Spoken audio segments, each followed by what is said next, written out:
Right, a very warm welcome back. We're in Sandton today, just north of Johannesburg, and this is the venue for the latest in the series of New Age business briefings brought to you by the SABC. And today we're talking about progressive youth in business. This is a forum, a new initiative that's being launched today by the African National Congress.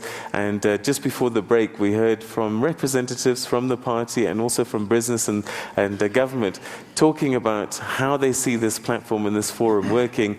And the question is, what does it mean for you? What questions do you have? We look forward to hearing from you via Twitter. But let's go straight to our audience here and start with Dunstan Mokoena, who's on table number 2, I think. Dunstan Mokoena, where are you? Thank you very much. Good morning, everyone. My question is directed to the ANC. I'm asking if the agenda of economic redress and transformation to de-racialize the economy has been delivered by the ANC both in and outside government. And the second part is, what has been the outcomes and constraints that ANC thinks are the priority? Thank you. Okay. I don't know if you want to address that. Yeah. I missed that last bit, but... do you want to just say your last bit again? Okay, thank you. The last part is, what has been the outcomes and constraints that the ANC thinks are a priority? Okay. Now, firstly, let me say that you have had the whole history of how we've approached the issue of youth empowerment. We've taken a very comprehensive view on youth empowerment, so entrepreneurship is just one of those. And we believe that the basis of it is the youth skills development, education, capacity development amongst the youth. This particular forum is focusing on building entrepreneurship, and we are saying for young people, after 20 years of our experience, there's an opportunity now to deepen our empowerment programs, whereby young people must see themselves as being those who are going to be taking a strong lead in the growing of our economy, and in particular everything that we do about from building of universities, opening up FET colleges, youth employment incentives. All of these are about how to empower the youth, but that's because the youth skills are the fundamental upon which we will be able to build our economy. And we're saying to our young people that there are businesses which are out there that must give them skills, that must give them experience and mentor them, and we want them to focus on accumulating technical knowledge, technical skills, innovation, understanding the needs of society, and therefore focusing on professionalism, focusing on productivity, and therefore that's how we're going to build our economy. And they must know at this point that the investments into infrastructure, into all these new policy positions that have been given by the ruling party are about how the youth themselves can take a lead on those issues. All right. Minister Gigaba, you're Minister of all South Africans. This is an ANC initiative. What happens to the youth that belong to other parties? Are they going to benefit from this forum? Well, as far as I understand, this is not an ANC youth business forum. We already have the ANC Youth League, and so the ANC wouldn't establish another platform of that nature.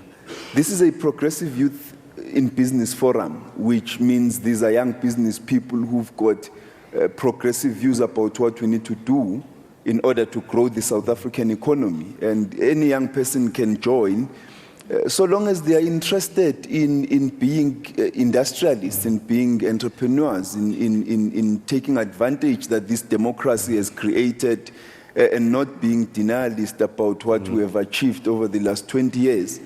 And so, one of the things that has been lacking over the last 20 years, the intervention that this forum is creating, is one, there's been an absence of a youth civil society voice organized in business. It's been there in terms of the South African Youth Council addressing the broad spectrum of youth needs, but in business there's not been an organized youth formation and voice.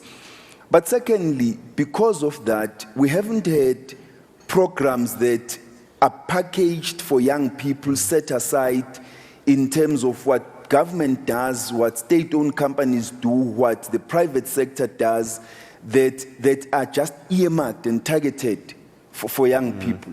And that is the next conversation that this forum must have, not only with government, but also with the private sector, given the fact that 70% of the South African economy resides in the hands of the private sector, most of it white and male.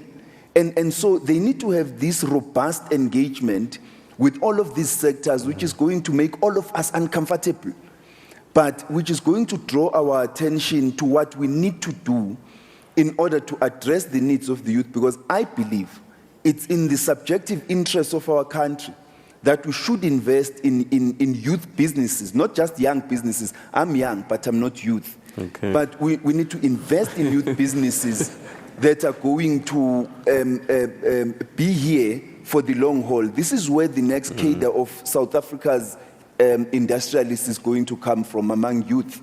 Okay, all right. Let's go to Buhle Dlamini, who's on table number 25. Buhle Dlamini, table 25. Thank you very much. As mentioned, my name is Buhle Dlamini. I represent the Team Debela Foundation. And my question is addressed to Mr. Sandile Zungu from the BBC. Mr. Zungu, I want to know whether the BBC truly believes in a youth-focused approach to mainstream youth economic participation. And if so, what strategic initiatives has the BBC put in place to show in this regard? Secondly, I would like to have a comment from you regarding the recent BBC Youth Desk, as opposed to having a standalone youth structure. Thank you. Okay. So BBC is one strand, but I also want you to wear the hat of private sector, because we've heard 70% of the economy, you got a huge responsibility, but you also need to make profits as well. So how do you marry the two? Well, let me start from the back. Yeah. I think the point that Minister Kigaba mentioned is very important. The idea of youth in business has got to be a revolution. And organization is very important in successful revolutions. We have to welcome the progressive youth in business as an organization, because it seeks to galvanize the youth for maximum effectiveness in the space. It's very incidental that progressive youth in business is an affiliate of the Progressive Business Forum, which itself is an affiliate of the Black Business Council. So we are, I think, playing an effective role and a very impactful role in terms of organizing the young people through our various affiliates. So we embrace this fully. The idea of a youth desk as opposed to a standalone was debated within the Black Business Council extensively. And we came to a realization that for maximum efficacy of this fora, it's very important that it becomes a desk rather than a standalone. We're faced with very important challenges which we need to confront as a collective rather than creating standalone structures. I think it's something that young people have seemingly embraced. But it's very important, just in general terms, that the private sector in South Africa appreciates that the youth are the future of this country's leadership, and they need to be embraced. Programs need to be created in organizations, individual corporates that are targeting young people. Whether it's for box-ticking exercise, as a box-ticking exercise or not, is immaterial. But it's very important that initiatives are created to ensure that young people are given opportunities to acquire skills in organizations. Right. Initiatives are created to ensure that young-led businesses are incorporated into supply chains of organizations. That's the only way in which young people can gain confidence and contribute towards the growth of this economy. All right, so I'm going to ask you a question. I mean, you've said that you have done well because of ANC policies, and I want you to take that hat off a little bit, because there are a lot of people that have been left behind who, and we've heard from Dr. Mkhize earlier on that 65% of young people want to see themselves as business people but don't know how. My question to you is, why are the ones that are being left behind? Why aren't they able to participate? What's gone wrong that we need a forum like this? Thank you, Peter. Currently, the statistics says that 0.9% is what the youth entrepreneurs are contributing towards our economy.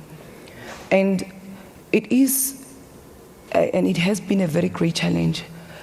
Because if you have a look at it, you do get youth like myself that has been in business for the past 10 years, but we are still labeled as SMMEs. So we, through this PYB, want to move to the mainstream economy, where we also speak to private sector to come on board, to make calls to PYB to say that we as the private sector, for instance, I'm from a province where the economy now in terms of mining is moving towards the Northern Cape. But when we speak about the procurement from the mines, we want threshold, the set asides that we move to mainstream economy, we move to supply or conveyor belts to earth-moving equipment so that we can be able to move away from youth supplying stationery, for instance. And also, we are saying that there should be programs between public sector and a private sector, which we are hoping that through this initiative, there will be targets where we know that in the next coming 3 years, if there's a mining indaba in Cape Town, they should be able to tell for the past year how many mines have contributed towards the youth development in terms of business. And not only, like I've said, Peter, that we want to move from being called SMMEs and to go into mainstream economy business. All right, okay, we're going to unpack that a little bit further as well, because SMMEs do have a role. In fact, they're going to be the biggest employer, if they're not already. I think they are. And so we need to understand that as part of this conversation as well. But we're going to take a quick break, and when we come back, more questions from you at home and also from our audience here. Stay with us.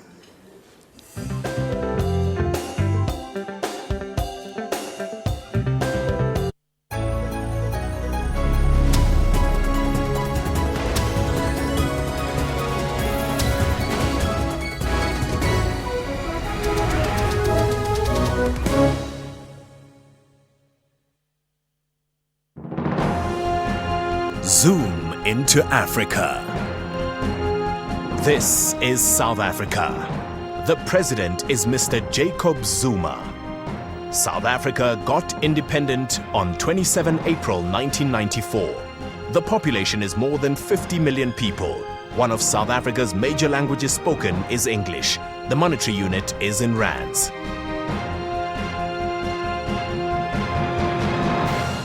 SABC News plays a critical role in providing unbiased and reliable news. We have a well-established reputation of uncovering, reporting and delivering news. A significant growth in popularity of our news demonstrates the demand for our news content. We continue to provide unrivaled coverage of vital events in and out of the country. Wherever the news is happening, we'll be there to bring them to you at the right time.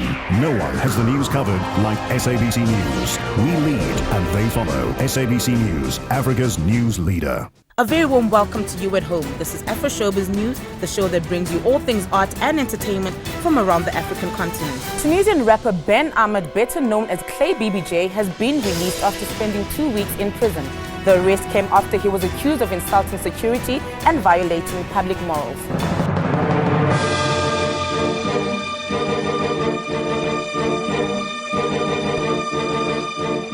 The songs sung by the artists criticized the current situation in Tunisia. That's Afro Showbiz. Catch us every Saturday evening at 7:30. The Mantanga Cultural Village is a large family homestead with 16 huts, each of them with its own specific purpose. My responsibility, it is taking care of the family. As far as cleanliness is concerned, I have to make sure that I keep the home as clean as possible every morning when I wake up. That's Kaleidoscope, Sundays 5:30 p.m. on SABC News. Across the globe, the continent and the entire country, every second there's always a breaking story. SABC News is your reliable eye, ear and information system in bringing you events as they happen. Our cutting-edge and hard-hitting journalism leaves no stone unturned, giving you the whole picture every time. Join us every day on SABC3 and know what is happening around you. SABC News, Africa's news leader.